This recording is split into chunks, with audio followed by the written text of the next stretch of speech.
వయస్సుతో వసంతమాడి వరించలే సరాలను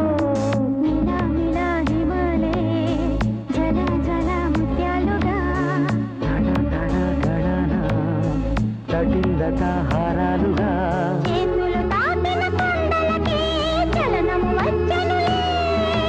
ముందుకు సాగిన ముచ్చటలో